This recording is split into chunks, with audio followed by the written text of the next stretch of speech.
Congolaises, Congolais, mes très chers compatriotes,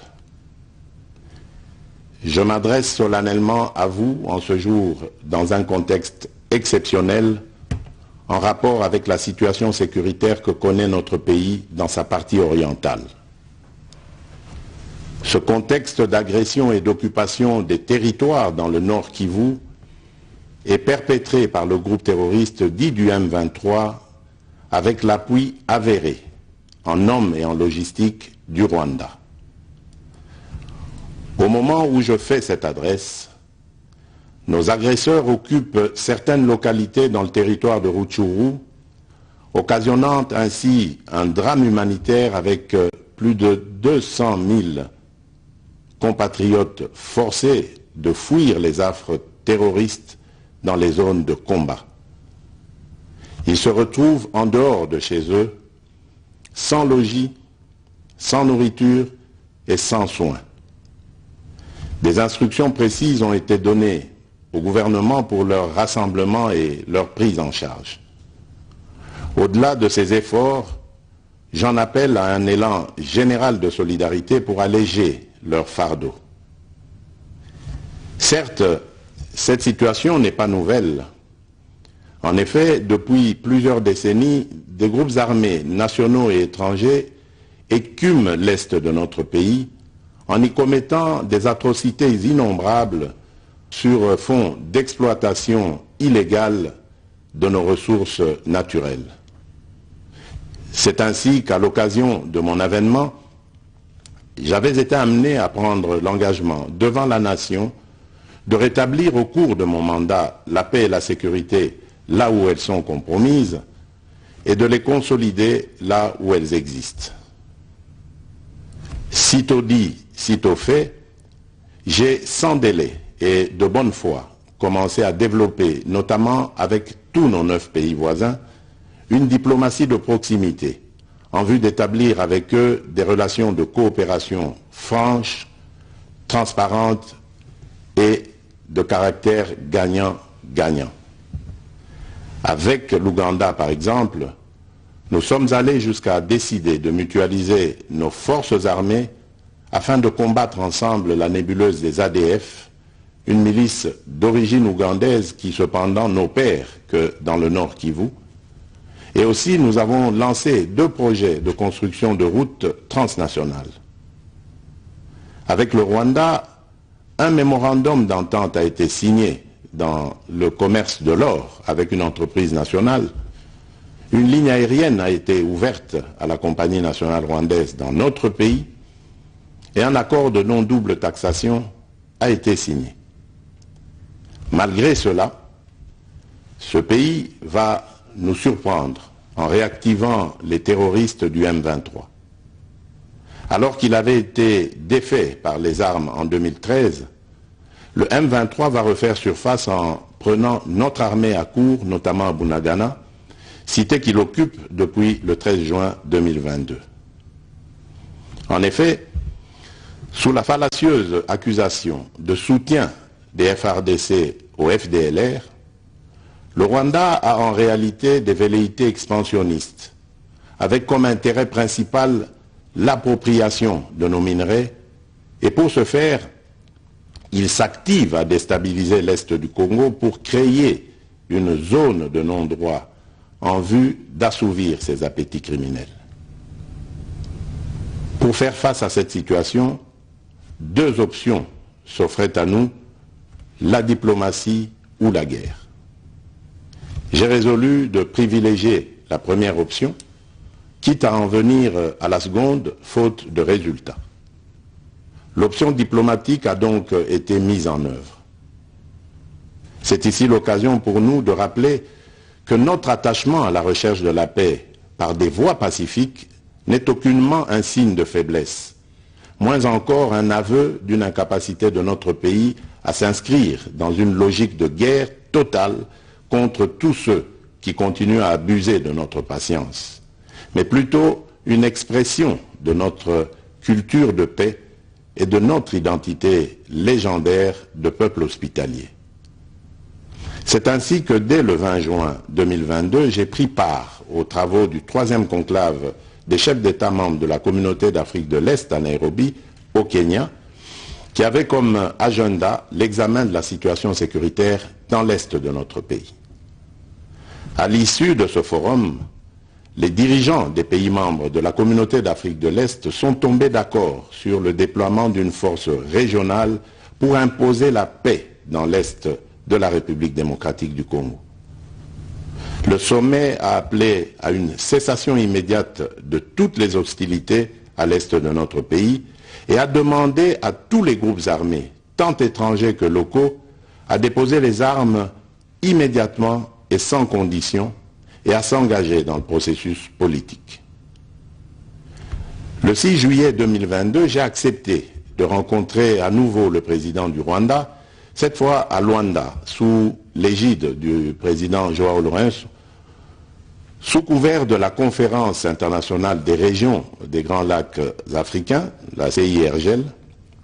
Il en est sorti une feuille de route qui stipule entre autres objectifs normaliser les relations politiques et diplomatiques entre la République démocratique du Congo et le Rwanda. Et pour y parvenir, la première action retenue, arrêt des hostilités et retrait du M23 des positions occupées conformément au communiqué final de Nairobi. Une fois de plus, aucune avancée sur le terrain de la paix attendue par notre population n'a été observée.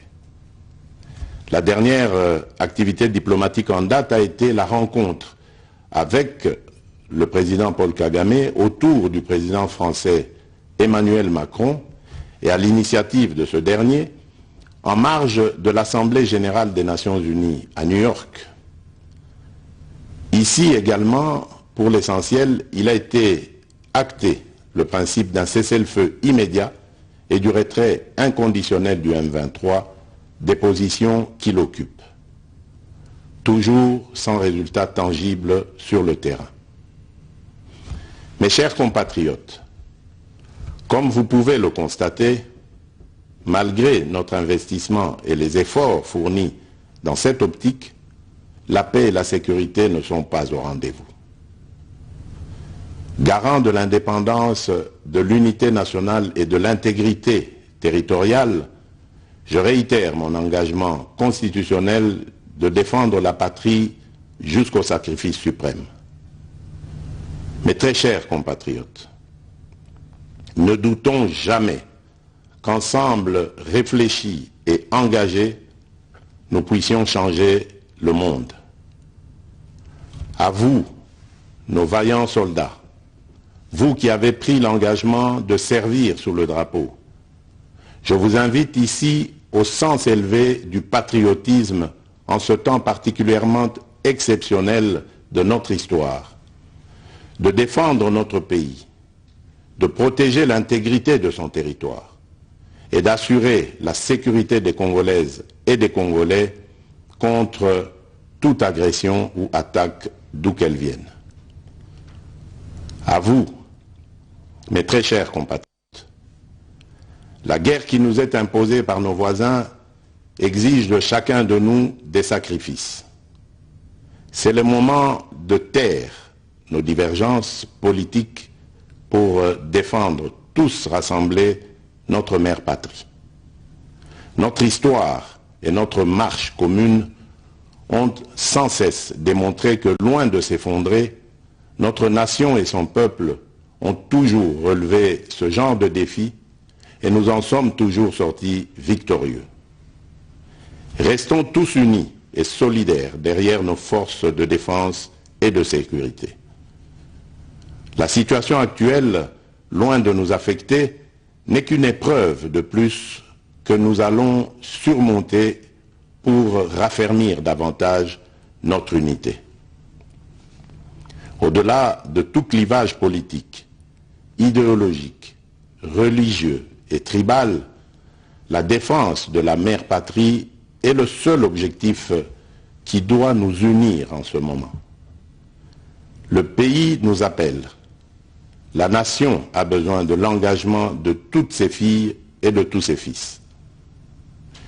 Je vous appelle à ne pas céder aux propos xénophobes et autres discours de haine ou de stigmatisation des communautés rwandophones, dont l'asservisseur se sert pour faire du chantage et de la manipulation. Tout acte allant dans ce sens sera sévèrement puni. En réponse à la forte demande de la jeunesse, j'invite celle-ci à s'organiser en groupe de vigilance en vue d'appuyer et d'accompagner et de soutenir nos forces armées, nos forces de défense dans l'accomplissement de leur noble mission. C'est ici l'occasion de mettre en garde tous les traîtres civils ou militaires et autres brebis galeuses qui servent les intérêts de l'ennemi. Ils seront exposés à la rigueur de la loi en ayant le juste châtiment que mérite ce genre de comportement. En outre, tout en renouvelant mon appel lancé à nos jeunes qui en ont la vocation de s'enrôler massivement dans nos forces armées. Je réitère l'instruction faite au chef d'état-major général d'accélérer à cet effet la mise en place de centres de recrutement à travers les 26 provinces que compte notre pays. Chers compatriotes, nous devons ensemble avoir conscience que nul autre que nous-mêmes ne viendra sauver notre nation et que cela exige de chacun de nous une mobilisation tous azimuts. Que Dieu bénisse la République démocratique du Congo. Je vous remercie.